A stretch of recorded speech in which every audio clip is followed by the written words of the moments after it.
Hello everyone. तो आज हम पढ़ेंगे क्लास 10th का चैप्टर 2 जो कि है हमारे पास पॉलिनोमियल। ठीक है।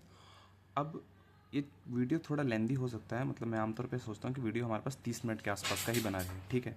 बट ये वीडियो मेरे ख्याल से 40 मिनट तक जा सकता है। खैर देखते हैं, कोशिश करूँगा कम से कम समय में जितनी भी जानकारी है पॉलिनोमियल के बारे में उसको मैं डिलीवर कर पाऊँ, जो कि एक 10th क्लास के बच्चों को पता होना जरूरी चाहिए, उतना ही। ओके, समझते हैं पॉलिनोमियल क्या होता है।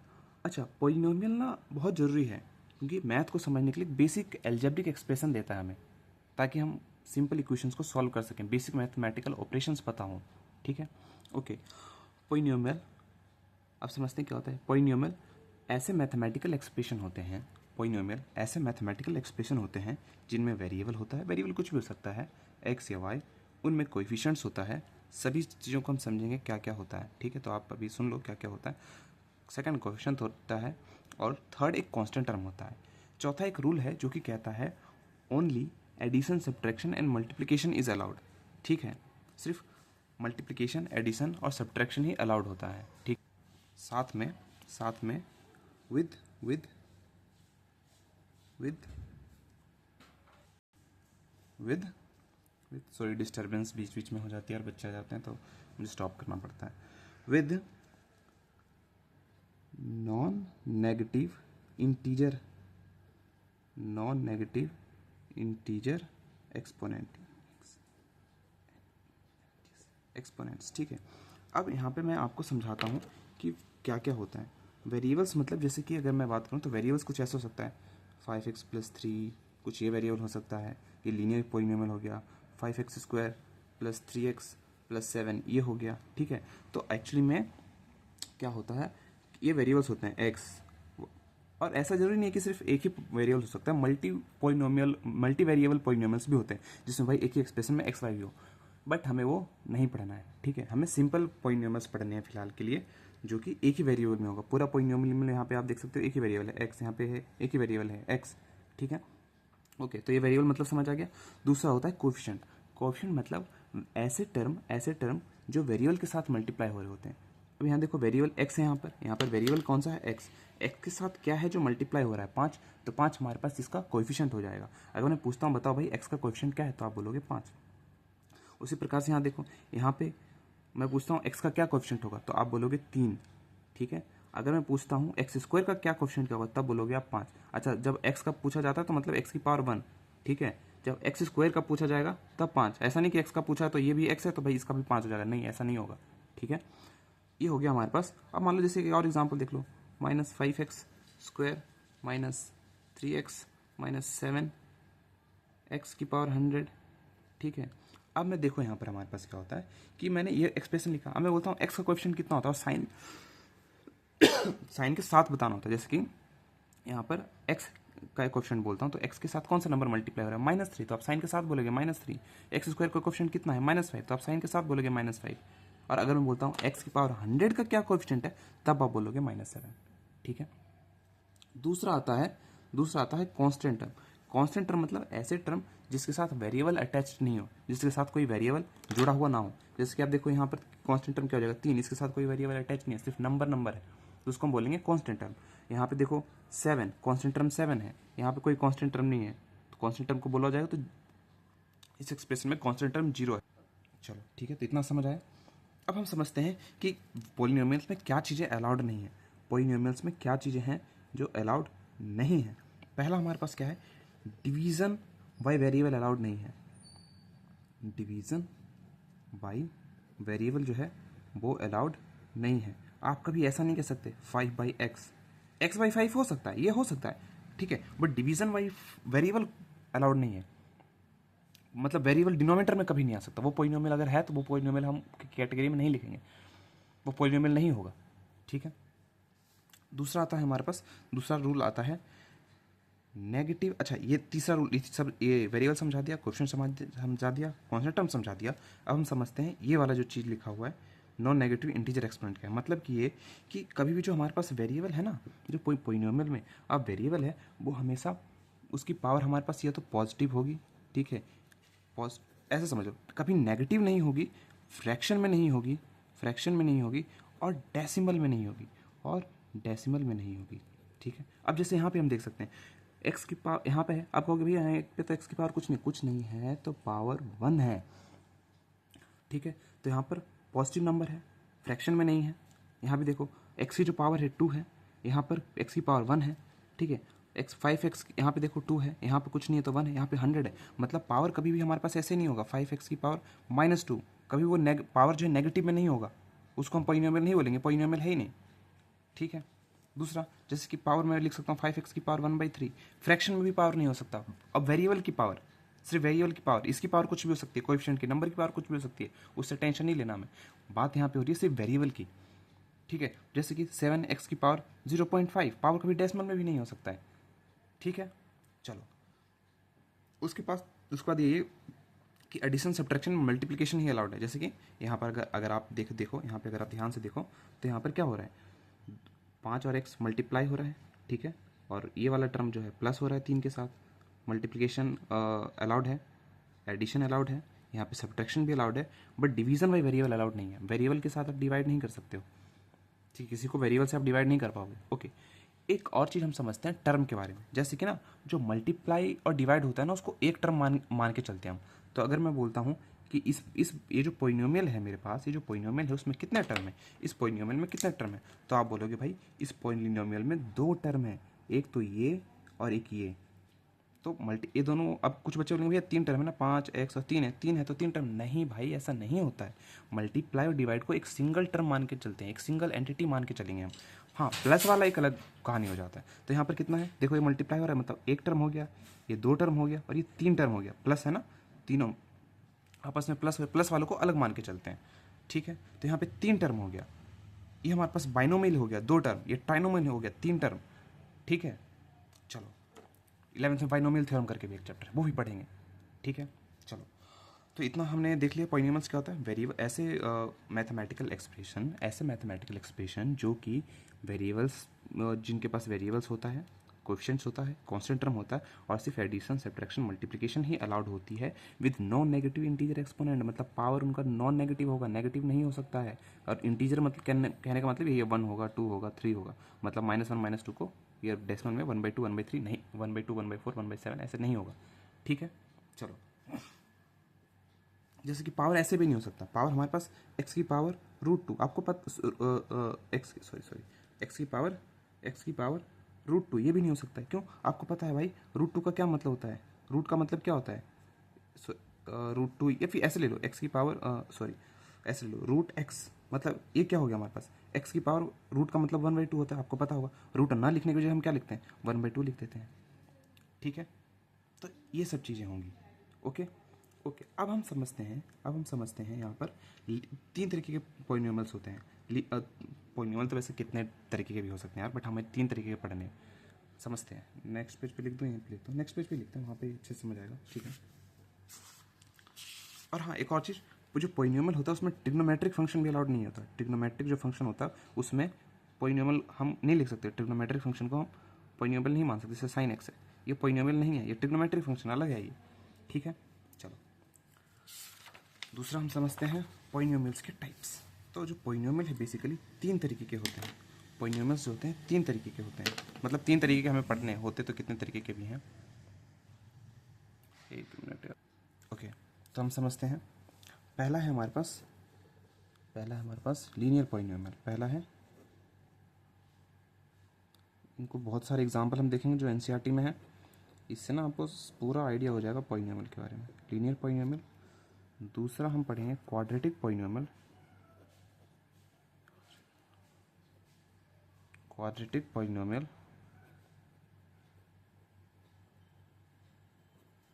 तीसरा है हमारे पास क्यूबिक पॉलिनोमियल।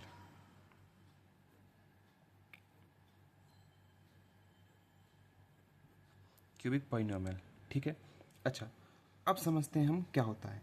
लीनियर पॉलिनोमियल मतलब ऐसे पॉलिनोमियल जिनकी पावर 1 होती है। क्वाड्रेटिक पॉलिनोमियल मतलब ऐसे पॉलिनोमियल जिनमें जो वेरिएबल्स होता है उसकी डिग्री जो है, तो पावर 1 मतलब डिग्री के बारे में बात कर रहा हूँ मैं। और यहाँ पे क्यूबिक पॉलिनोमियल की डिग्री जो है 3 होगी। समझता हूँ, अगर डिग्री नहीं पता तो डिग्री समझ लो डिग्री क्या होता है। जैसे कि मैं एक्सप्रेशन लिखता हूँ, पहला जो है हमारे पास 2x + 3। तो अब हमारे पास क्या है, यहाँ पे जो वेरिएबल्स, यहाँ पे समझ लेते हैं डिग्री का मतलब क्या होता है। ठीक है। डिग्री मतलब ये होता है उस पॉलिनोमियल में जो वेरिएबल की सबसे बड़ी पावर है वो कितनी है। तो यहाँ पे आप देख सकते हो भाई कोई वेरिएबल तो सिर्फ एक ही यहाँ पे और इसकी सबसे बड़ी पावर 1 ही दिख रही है मुझे, तो यहाँ पर हमारे पास क्या हो जाएगा, इसकी डिग्री 1 हो जाएगी। ठीक है। यहाँ पे जो वेरिएबल दिख रहा है इसकी पावर 1 है, इस वेरिएबल की पावर 2 है, तो इसकी मैक्सिमम पावर कितनी है, 2 है ना, 1 से बड़ा होता है 2, तो 2 इसकी डिग्री हो जाएगी। यहाँ पर इस पॉलिनोमियल में देखो इसकी डिग्री 100 होगी क्योंकि x की पावर 100 है जो सबसे बड़ा है, तो इसकी डिग्री 100 हो जाएगी। ठीक है। उसी प्रकार से जब पावर 1 हो, वेरिएबल की पावर डिग्री 1 हो तो उसको हम बोलेंगे लीनियर पॉलिनोमियल। क्वाड्रेटिक पॉलिनोमियल में जब डिग्री 2 हो तो उसको क्वाड्रेटिक बोलेंगे, डिग्री 3 हो तो उसको क्यूबिक पॉलिनोमियल बोलेंगे। ठीक है। तो यहाँ पे हम देख सकते हैं दूसरा एग्जाम्पल हम लेते हैं √3x + 5। अब यहाँ पे देख लो कि जो कोएफिशिएंट है वो हमारे पास रूट में हो सकता है, बट ये नहीं ये जो वेरिएबल है वो रूट में नहीं हो सकता। √x के लिए मैंने मना किया था, क्यों, √x का मतलब होता है x की पावर 1/2 है। कोएफिशिएंट कुछ भी हो सकता है, कोएफिशिएंट नेगेटिव में भी हो सकता है, फ्रैक्शन में भी हो सकता है, x वेरिएबल का कोएफिशिएंट, बट वेरिएबल खुद उसकी पावर के बारे में बहुत साफ साफ बताया जा रहा है कि पावर पॉजिटिव होगा, फ्रैक्शन में नहीं होगा, डेसिमल में नहीं होगा, पॉजिटिव होल नंबर होगा। ठीक है। चलो तीसरा एग्जाम्पल हम लेते हैं।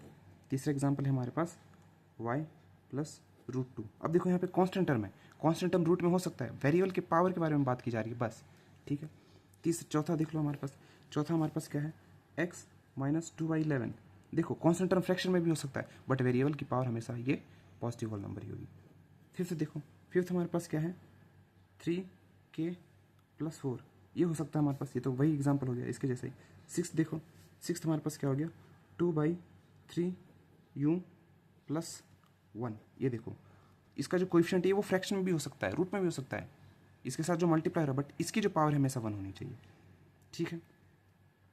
आमतौर पे आपको जो जनरल जो लीनियर पॉलिनोमियल देखने को मिलेगा वो ये होगा, ax + b = 0। ये लीनियर पॉलिनोमियल का स्टैंडर्ड फॉर्म, मतलब जो x है उसके साथ कुछ मल्टीप्लाई हो रहा होगा। ठीक है। वो कोएफिशिएंट होगा x का, और एक कांस्टेंट टर्म होगा b, जैसे हम यहाँ देख सकते हैं कांस्टेंट टर्म है 3। ठीक है।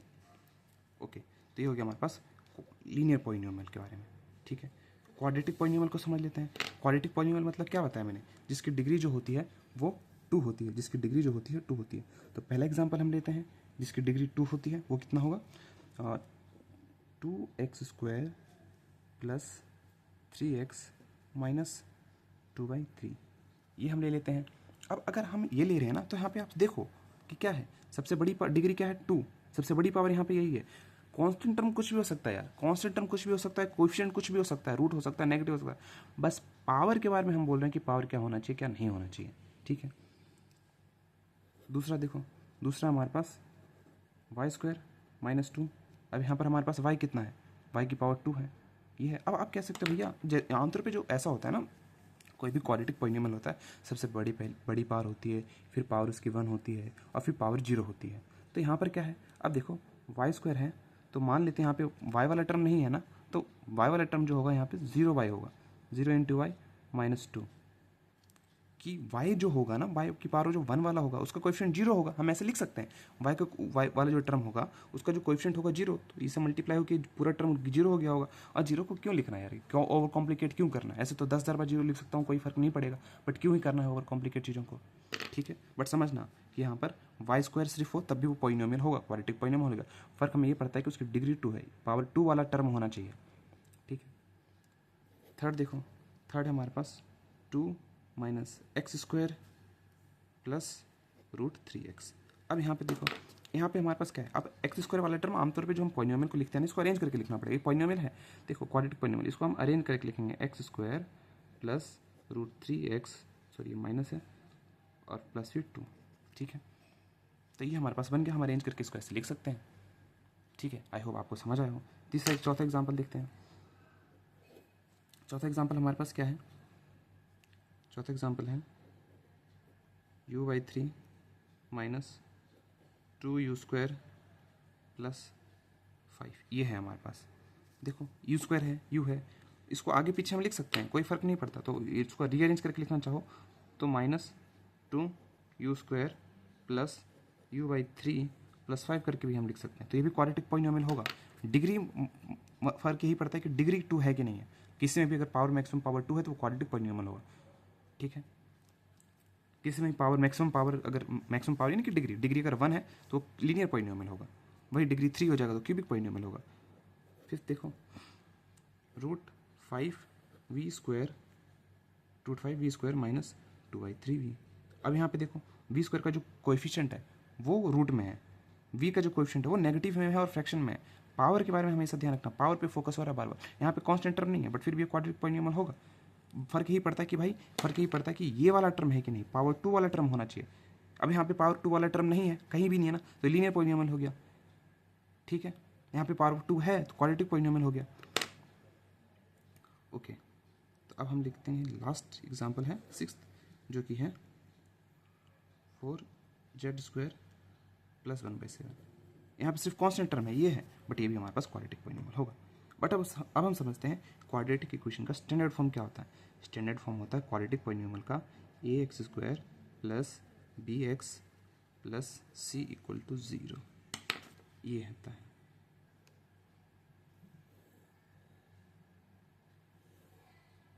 ये क्या हमारे पास क्वाड्रेटिक पॉलिनोमियल का एक स्टैंडर्ड फॉर्म। ठीक है, अब यहाँ पे समझना, जो a है हमारे पास क्या है, वो कोएफिशिएंट है, b क्या है, कोएफिशिएंट है, और c क्या है, c कांस्टेंट टर्म है जिसके साथ कोई वेरिएबल अटैच्ड ना हो। और कंडीशन में आप देखोगे ना, क्वाड्रेटिक पॉलिनोमियल का स्टैंडर्ड फॉर्म के साथ नीचे हमेशा ये लिखा रहेगा भाई a ≠ 0 होना चाहिए। जाहिर सी बात है, अगर a 0 होगा तो पूरा टर्म तो गायब हो जाएगा ना। जैसे यहाँ पे देखो ये 0 था तो पूरा टर्म गायब हो गया, तो है ही नहीं, एग्जिस्ट ही नहीं कर रहा ना यहाँ पे। अब पावर 2 वाला टर्म ही नहीं रहेगा तो भाई काहे का क्वाड्रेटिक पॉलिनोमियल, तो क्वाड्रेटिक पॉलिनोमियल होगा ही नहीं। ठीक है, अब समझते हैं क्यूबिक पॉलिनोमियल। क्यूबिक पॉलिनोमियल के भी 3-4 एग्जांपल से हम समझेंगे इस चीज़ को। क्यूबिक पॉलिनोमियल क्या होता है, जैसे कि जिसमें मैक्सिमम पावर 3 हो, जिसमें डिग्री 3 हो, 2 - x³, ये है हमारे पास क्यूबिक पॉलिनोमियल, मैक्सिमम पावर 3 है।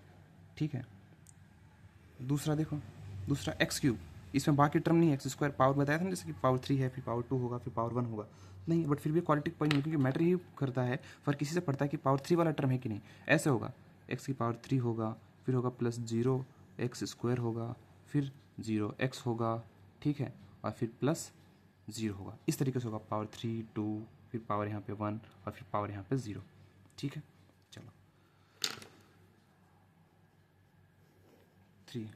अब हमारे पास क्या है, √2x³ हो गया। ध्यान से समझना, यहाँ पे कोएफिशिएंट देखो रूट में हो गया, बार बार मैं यही बताया जा रहा हूँ, तो आपको एग्जाम में ये सब चीज़ें ध्यान रखनी होगी।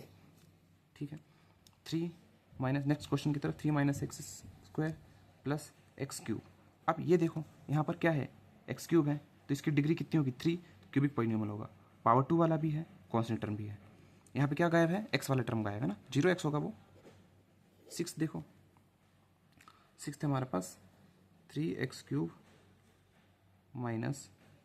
2x² + x - 1। पावर 3 है, पावर 2 है, और पावर यहाँ पे 1 है, और यहाँ पे पावर 0 है ना। अगर ये चीज़ नहीं पता है तो अभी देखो, जैसे 3, जैसे मान लो ना कि किसी की पावर 0 होती है ना तो वो 1 होता है, किसी भी नंबर की पावर अगर 0 होती है तो 1 होता है। तो 1 इंटू में यहाँ लिख सकता हूँ ना, x की पावर 0, तो x की पावर 0 कितना होता है, 1 होता है, 1 × 1 1 ही आएगा, तो मैं ये लिख सकता हूँ। 7th देखो, 7th तो नहीं है, इतना ही था हमारे पास एग्जाम्पल। अब स्टैंडर्ड फॉर्म समझ लेते हैं इसका, क्यूबिक इक्वेशन का। तो क्यूबिक इक्वेशन का जो स्टैंडर्ड फॉर्म होता है वो होता है ax³ + bx²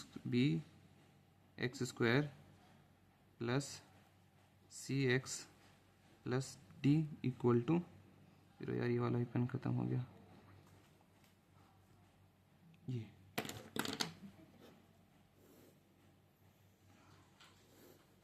तो ये हमारे पास क्या हो गया, ये कोएफिशिएंट हो गया x³ का। ठीक है, ये भी कोएफिशिएंट हो गया, ये भी कोएफिशिएंट हो गया, ये हो गया, d हो गया कांस्टेंट टर्म। ध्यान रखना, मैं फिर से बोल रहा हूँ, जब मैं x का कोएफिशिएंट बोलूंगा तो c होगा, x² का कोएफिशिएंट बोलूंगा तो b होगा, x³ का कोएफिशिएंट बोलूंगा तब b होगा। तो ध्यान रखना कि किसके कोएफिशिएंट के बारे में बात की जा रही है। आई होप इन सब चीज़ों से यार आपको पॉलिनोमियल के बारे में बेसिक आइडिया सारी चीज़ पता होगी। पॉलिनोमियल कैसे होंगे, उनके कोएफिशिएंट्स के बारे में क्या होंगे, कब क्यूबिक बोलेंगे, कब क्वाड्रेटिक बोलेंगे, कब लीनियर बोलेंगे, अच्छा क्या टर्म उसमें हो सकता है, क्या टर्म नहीं हो सकता है। ठीक है। अगर क्वाड्रेटिक है तो मैक्सिमम पावर 2 हो ये जरूरी है, बाकी कोई दूसरा हो या ना हो। लीनियर है तो मैक्सिमम पावर 1 हो, बाकी हो या ना हो। क्यूबिक है तो मैक्सिमम पावर 3 हो, जैसे यहाँ पे है मैक्सिमम पावर 3 हो, बाकी हो ना हो फर्क नहीं पड़ता, बट डिग्री जो मैक्सिमम पावर है वो होनी चाहिए। क्यूबिक है तो 3, क्वाड्रेटिक है तो 2 और लीनियर है तो 1। ठीक है, I hope I made it clear. अब आगे बढ़ते हैं। ओके, तो हम समझते हैं कि जैसे मान लो मेरे पास एक पॉलिनोमियल है 2x, मतलब एक पॉलिनोमियल है px इक्वल टू 2x + 3, एक पॉलिनोमियल है। अब मैं कुछ चीज़ें आपको बताना चाहता हूँ क्या होता है क्या नहीं होता है। अब मान लो जैसे कि मेरे पास एक पॉलिनोमियल है, तो मैं ये बताता हूँ कि आप अगर आपको निकालने से पॉलिनोमियल जो होता है ना, हम पॉलिनोमियल को लिखते हैं पी। अच्छा, आप सबको अगर ये समझ नहीं आए कि क्या लिखा हुआ है, इसको लिखते कैसे हैं, कुछ समझ नहीं आ, पी ब्रैकेट में डाल के एक्स, तो कुछ नहीं है। ये है भाई एक पॉलिनोमियल है जो कि वेरिएबल वहाँ पे एक्स यूज़ किया गया है। मान लो वेरिएबल वाई यूज़ करता तो बोलता वो पी ब्रैकेट में डालता वाई और लिखता 2y + 3, ऐसे लिखता। तो यही है कि एक पॉलिनोमियल है, वो पॉलिनोमियल कितने भी डिग्री का भी हो सकता है, ठीक है, ये फ़र्क नहीं पड़ता है। बट यहाँ पे हमें पॉलिनोमियल और यहाँ पे ब्रैकेट में डाल के वेरिएबल लिखते हैं, ठीक है। ओके, तो एग्जाम में अक्सर आ जाता है भाई P0 निकालो, P2 निकालो, P-1 निकालो। इससे क्या मतलब हम समझते हैं, इसको हम सॉल्व कैसे करें। तो कुछ नहीं, मान लो पॉलिनोमियल हमारे पास Px = ये है, तो मतलब जहाँ जहाँ वेरिएबल x है ना, वहाँ वहाँ आपको 0 रख के देखना आंसर क्या आ रहा है। तो अगर मैं रखता हूँ 0, जहाँ जहाँ x है वहाँ वहाँ 0, P0 क्या होगा 2x, 2 × 0 + 3, तो 2 × 0 0 0 + 3, तो P0 की जो वैल्यू आएगी वो कितनी आएगी 3, क्योंकि तो 0 ही हो जाएगा। तो P0 की वैल्यू कितनी आ जाएगी 3। उसी प्रकार से अगर मुझे कोई बोलता है भाई P2 निकालो, P2 निकालो, तो जहाँ जहाँ वेरिएबल है वहाँ वहाँ 2 पुट कर देना है, 2 × 2 + 3, तो P2 कितना होगा 2 + 2 4, 4 + 3 7, तो P2 जो है वो 7 हो जाएगा। उसी प्रकार से अगर मैं बोलता हूँ P-1 निकालो, तो जहाँ जहाँ हमारे पास x होगा वहाँ वहाँ क्या पुट कर देंगे -1 + 3, तो P-1 कितना होगा -2 + 3 दैट इज़ 1, तो P-1 कितना होगा हमारे पास P-1 1 हो जाएगा। ठीक है, I hope I made it clear to you. अब यहाँ पे मान लो जैसे कि मैं एक चीज़ बताता हूँ, zeros of the polynomial, zeros of the linear polynomial, zeros of the linear polynomial, zeros of the linear polynomial के बारे में। अच्छा, zeros of the linear polynomial से हम क्या समझते हैं कि भाई एक्स की ऐसी कौन सी वैल्यू है जो मैं यहाँ पे, अगर मैं जीरोज निकालने की बात करूँ, एक्स की कौन सी वैल्यूज़ हैं जो यहाँ पे मैं रख दूंगा तो आंसर 0 आ जाएगा। ठीक है, मुझे पता है इसका आंसर है -3/2, तो रख के देखो। जैसे अगर मैं इस पॉलिनोमियल के जीरोज़ के बारे में बात करता हूँ तो जीरोज़ होगा -3/2, इसका 0 होगा, -3/2 इसका 0 होगा। 0 रखने का मतलब यही है, 0 बोलने का मतलब यही है कि ऐसी कौन सी वैल्यू है जो यहाँ पे एक्स की जगह मैं रख दूँ तो आंसर मेरे पास 0 आ जाएगा। तो रख के देखो, पी हम -3/2 पुट करके देखते हैं, तो आप क्या होगा 2 × -3/2 + 3, 2 × 2 2 = 4, सॉरी टू कैंसिल कर दिया, -3 + 3, हमारे पास क्या बचा -3/2 इक्वल टू -3 + 3 जो कि 0 होता है, तो P -3/2 इक्वल टू हमारे पास आ जाएगा 0, इक्वल टू हमारे पास क्या आ गया। तो ये होता है जीरोज ऑफ द पॉलिनोमियल। अच्छा भैया, जीरोज ऑफ द पॉलिनोमियल निकालेंगे कैसे, कुछ नहीं, कोई भी लीनियर पॉलिनोमियल आपको दे रखा है तो आपको इसको लिखो 2x + 3 लिखो और इसको 0 के बराबर पुट कर दो और x की वैल्यू निकाल लो, वही जीरो ऑफ द पॉलिनोमियल होता है। तो निकालो 2x, सॉल्व करो इसे, x की वैल्यू निकालो -3, x इक्वल टू, इधर मल्टीप्लाई हो रहा है, x की वैल्यू कितनी आ गई -3/2 आ गया, तो मतलब -3/2 इसका 0 होगा, जो कि हमें यहाँ पता चल रहा है। रख के देख, 0 का मतलब यही होता है, आपने x की वैल्यू निकाली, आप देखो x की वैल्यू इसमें रखो 0 आंसर आ जाएगा। तो जीरोज ऑफ द पॉलिनोमियल यही होता है। ठीक है, तो हम यहाँ से कह सकते हैं कि कोई लीनियर पॉलिनोमियल होगा, लीनियर था ना ये, तो इसका जो हमारे पास जैसे एक कोई लीनियर है x + b = 0, तो हमारे पास क्या होगा, इसके x की वैल्यू कितनी होगी, x इक्वल की वैल्यू होगी प्लस है, उधर जाके माइनस हो जाएगा और ये मल्टीप्लाई इधर आके डिवाइड हो जाएगा -b/। तो मैं क्या कह सकता हूँ कि एक लीनियर पॉलिनोमियल के जीरोस अगर निकालना हो, जीरोस और उसके कोएफिशिएंट के बीच में एक रिलेशनशिप है, एक रिश्ता है। क्या है वो रिश्ता, देखो, माइनस ऑफ कांस्टेंट टर्म को हमने माइनस लिया और डिवाइड कर दिया उसको कोएफिशिएंट ऑफ एक्स से, कोएफिशिएंट ऑफ x से। तो अब हमें ये पता चल गया कि एक लीनियर पॉलिनोमियल के बीच में जीरोस और उसके कोएफिशिएंट के बीच में क्या रिश्ता होता है, सॉरी, एक लीनियर पॉलिनोमियल के जीरोस और उसके कोएफिशिएंट के बीच में क्या रिश्ता होता है। जीरोस हमने निकाल लिया, देखो माइनस बी बाई आया। तो अगर मैं इसका ये निकालूं कि क्या आंसर आ रहा है, किस फॉर्म में जीरो आ रहा है, तो देखो कांस्टेंट टर्म माइनस बी, तो यहाँ पे कांस्टेंट टर्म था ना, बी कांस्टेंट टर्म था, तो हम उस कांस्टेंट टर्म का माइनस लेंगे और डिवाइड कर देंगे उसके कोएफिशिएंट से। एक्स का कोएफिशिएंट कितना था, ए वही है। तो हमें एक रिश्ता पता चल गया कि एक लीनियर पॉलिनोमियल के कोएफिशिएंट के बीच और उसके जीरोस के बीच, उस कांस्टेंट टर्म के बीच में क्या रिलेशनशिप होता है। ठीक है, चलो तो यहाँ से हमें रिलेशनशिप हमें पता चला है जीरोस और उसके कोएफिशिएंट के बीच में। तो दैट्स ऑल। तो अब हम देखेंगे क्वाड्रेटिक पॉलिनोमियल में भी एक चीज़ काम करेगा, कि क्वाड्रेटिक पॉलिनोमियल भी यही चीज़ काम करेगा। यही चीज़ हम देखेंगे कि जीरोस और उनके कोएफिशिएंट के बीच में क्या रिलेशनशिप होता है। ठीक है, अब समझ लेते हैं ज्योमेट्रिकल मीनिंग इसका क्या होता है। ज्योमेट्रिकल मीनिंग लीनियर पॉलिनोमियल के, ठीक है, geometrical meaning of the zeros of the polynomial. ठीक है, तो मान लो हम एक एग्जांपल लेते हैं, y equal to 2x plus 3। हम एक एग्जांपल लेते हैं y equal to 2x plus 3, और इस हमें पता है कि आपको ये पता होगा कि एक जो लीनियर होती है जिसकी पावर 1 होती है वो एक स्ट्रेट लाइन को रिप्रेजेंट करती है। नहीं भी पता तो आपको पता होना चाहिए, ग्राफ में अगर प्लॉट करो तो एक सीधी रेखा मिलेगी। ठीक है, ओके, तो पहले हम इसका जीरोस निकालते हैं इसका। तो y का जो जीरो कितना होगा, जीरो निकालने के लिए कैसे बोलता है, जो भी पॉलिनोमियल है उसको जीरो के बराबर पुट कर दो और यही आएगा। जो सेम पहले वाला एग्जांपल है, सबकॉन्शियसली माइंड में यही था, ये आ गया। अच्छा, अब हम ग्राफ पुट करते हैं, इसका ग्राफ प्लॉट करते हैं।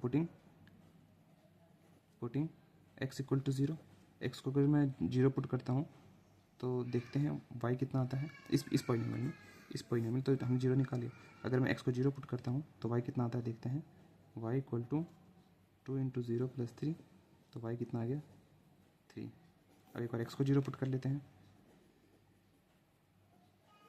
Putting x equal to 0, x को जब जीरो पुट करते हैं देखते हैं y कितना होगा, y इक्वल टू, सॉरी अब y को जीरो पुट करेंगे ना, सॉरी, तो 0 इक्वल टू 2x प्लस 3, तो y हमारे पास यहाँ पे आ जाएगा, सॉरी x हमारे पास आ जाएगा -3/2। इसको ग्राफ पे प्लॉट करते हैं।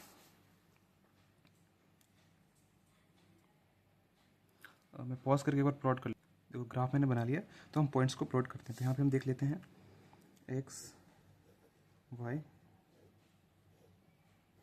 जब x हमने जीरो रखा है तो y आया है 3, जब हमने y जीरो रखा है तो x आया -3/2 यानी कि 1.5।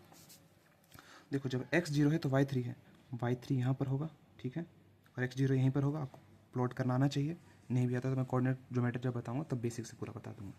ओके, अब देखो यहाँ पे हमारे पास क्या है, x -3/2 है, y जीरो है। y जीरो तो हमारी x वाली लाइन पर होगा और ये -3/2 मतलब 1.5 लगभग कहीं यहाँ पर होगा। तो मैं ग्राफ प्लॉट करता हूँ, आई होप गलती से कोई ना हो। ओके, तो मैं इसको मिलाता हूँ।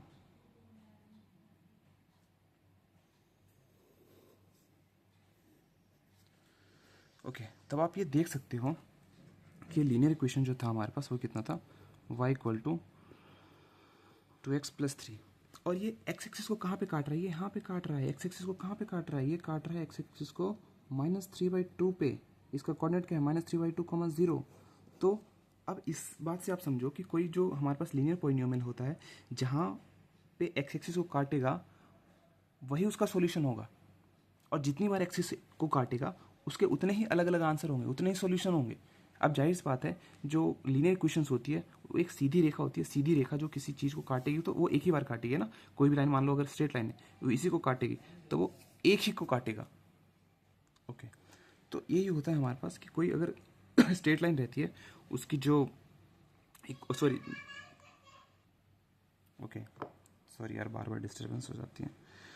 तो हमारे पास एक स्ट्रेट लाइन होती, हमने ये देखा कि अच्छा जो कोई भी कर्व होता है, कोई भी जो हमारे पास इक्वेशंस होता है, कोई भी पॉलिनोमियल होता है जो एक्सेस को जितनी बार काटेगा, जितनी बार टच करेगा उसके उतने सॉल्यूशन होंगे, और जहाँ पे काटेगा वहीं उसका सॉल्यूशन होगा। अब जाहिर सी बात है आपको पता होगा कि एक स्ट्रेट लाइन, एक लीनियर पॉलिनोमियल एक लीनियर पॉलिनोमियल की जो ग्राफ होता है वो एक स्ट्रेट लाइन होता है, और कोई सीधी रेखा किसी भी चीज़ को एक ही बार काट सकती है, दो बार तो नहीं काटेगी।